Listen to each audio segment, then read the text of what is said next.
जय हिंद दोस्तों, मैं हूं अनूप और आप सब लोग देख रहे हैं ग्लोबल कॉन्फ्लिक्ट। तो दोस्तों, मंगलवार के दिन भारत को मिला और एक बड़ा हथियार। और दोस्तों, ये हथियार है यूएस के एरोस्पेस जायंट बोइंग कंपनी के द्वारा निर्माण किया हुआ maritime petrol aircraft P-8I Neptune. दोस्तों, मंगलवार के दिन एक स्टेटमेंट में इस बात का खुलासा किया गया कि भारत को अपना 10वां P-8I एयरक्राफ्ट का डिलीवरी अमेरिकी कंपनी की तरफ से कर दिया गया। इससे पहले पिछले साल के नवंबर महीने में इंडियन नेवी को अपना 9वां P-8I मैरीटाइम सर्विलेंस एयरक्राफ्ट का डिलीवरी मिला था। दोस्तों, भारत द्वारा टोटल 12 एयरक्राफ्टों का ऑर्डर प्लेस किया गया है, जिनमें पहले बैच में 8 एयरक्राफ्टों का ऑर्डर 2009 में प्लेस किया गया था, जबकि उस समय 8 एयरक्राफ्ट खरीदने के साथ साथ एडिशनल एयरक्राफ्टों को खरीदने का भी एक ऑप्शन रखा गया था और उस ऑप्शन का ही इस्तेमाल करते हुए 2016 में और 4 एयरक्राफ्टों का ऑर्डर प्लेस किया गया। दोस्तों, 2009 में जिन एयरक्राफ्टों का ऑर्डर प्लेस किया गया था उनका तो डिलीवरी सबके सब हो चुका है और अब 2016 में ऑर्डर किया गया एयरक्राफ्टों का डिलीवरी हो रहा है। इवन माना जा रहा है कि बाकी के जो 2 एयरक्राफ्ट का डिलीवरी अभी बाकी है वो संभावित इस साल के अंत तक बोइंग कंपनी के द्वारा इंडियन नेवी को कर दिया जाए। दोस्तों, खाली ये 12 एयरक्राफ्टों को ही इंडिया नहीं खरीदा है, बल्कि इंडिया की तरफ से अपने बेड़े में P-8I एयरक्राफ्टों के संख्या को और बढ़ाए जाने का प्लान किया गया है, जिसके तहत और 6 एडिशनल एयरक्राफ्टों को खरीदने के लिए 2019 में अनुमति दे दिया गया था। जबकि इस साल ही अमेरिका के तरफ से भी भारत को एडिशनल 6 P-8I एयरक्राफ्ट बेचने के लिए फॉरेन मिलिट्री सेल के तहत अनुमति दिया गया है। अब इन एयरक्राफ्टों को लेकर भी जल्द ही डील के ऊपर हस्ताक्षर होता है और एक बार डील के ऊपर हस्ताक्षर होने के बाद भारत के लिए total 18 P-8I maritime surveillance aircraft होगा। दोस्तों, ये मैरीटाइम सर्विलेंस एयरक्राफ्ट खाली मिलिट्री के काम में इस्तेमाल नहीं होता है, बल्कि इसे ह्यूमैनिटेरियन असिस्टेंस और डिजास्टर रिलीफ में भी इस्तेमाल किया जा सकता है। P-8I maritime surveillance aircraft Indian navy के एक महत्वपूर्ण एसेटों में से एक है, जिसका इस्तेमाल करके इंडियन नेवी इंडियन ओशन के अंदर दुश्मन के सबमरीनों के ऊपर नजर रखने के साथ साथ अन्य जहाजों के ऊपर भी नजर रख सकता है। और खाली ये नजर रखने में इस्तेमाल नहीं होता है, बल्कि इसके द्वारा दुश्मन के सबमरीन और अन्य जहाजों के ऊपर हमला भी किया जा सकता है। दोस्तों, बोइंग कंपनी की तरफ से निर्मित इन एयरक्राफ्टों में हथियारों को लगाने के लिए टोटल 11 हार्ड पॉइंट है, जिनमें से 5 हार्ड पॉइंट इंटरनल वेपन बे में है, जबकि 6 हार्ड पॉइंट एक्सटर्नल है। इन हार्ड पॉइंटों में AGM-84 सीरीज के मतलब हार्पून सीरीज के मिसाइलों के साथ साथ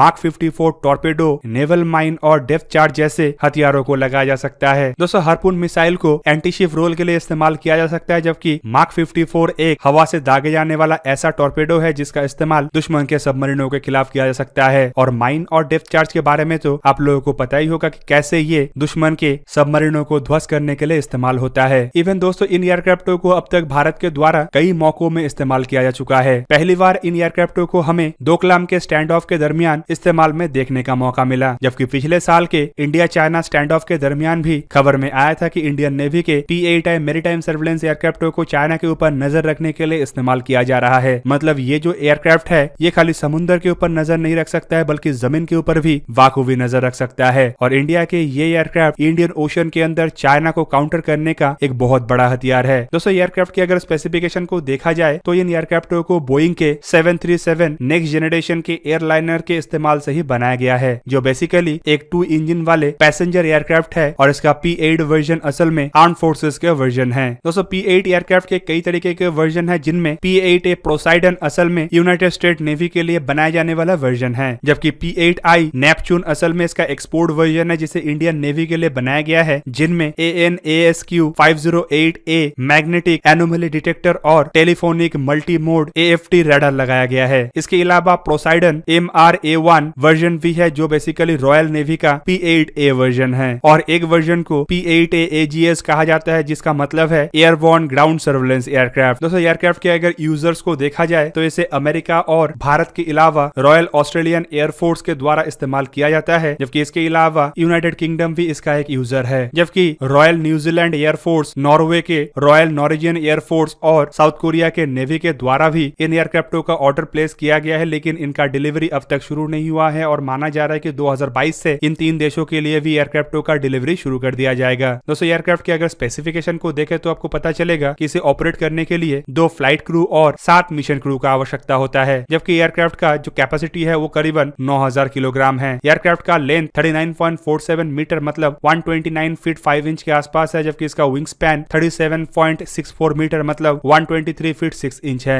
एयरक्राफ्ट का हाइट 12.83 मीटर मतलब 42 फीट 1 इंच है और इसका एम्प्टी वेट करीबन 62,730 किलोग्राम है। एयरक्राफ्ट का मैक्सिमम टेक ऑफ वेट करीबन 85,820 किलोग्राम है और इसमें 2 CMF-56 7V-27A ए टर्बोफैन इंजन का इस्तेमाल किया गया है, जिसका थ्रस्ट कैपेसिटी करीबन 121 किलो न्यूटन है। एयरक्राफ्ट के मैक्सिमम रफ्तार 907 किलोमीटर पर आवर है, जबकि इसका क्रूजर रफ्तार करीबन 815 किलोमीटर पर आवर है और इसका कॉम्बैट रेंज करीबन 2222 किलोमीटर है, जबकि इसका फेरी रेंज करीब 8300 किलोमीटर है। इवन ये एयरक्राफ्ट 40,000 फीट या फिर 12,496 मीटर के हाइट तक जा सकता है। तो दोस्तों ये था आज का वीडियो। अगर आपको वीडियो अच्छा लगा तो उसे लाइक कीजिए और मेरे चैनल को सब्सक्राइब कीजिए और साथ में बना हुआ बेल आइकन को भी प्रेस कर दीजिए ताकि आप मेरा वीडियो देख पाए सबसे पहले। जय हिंद।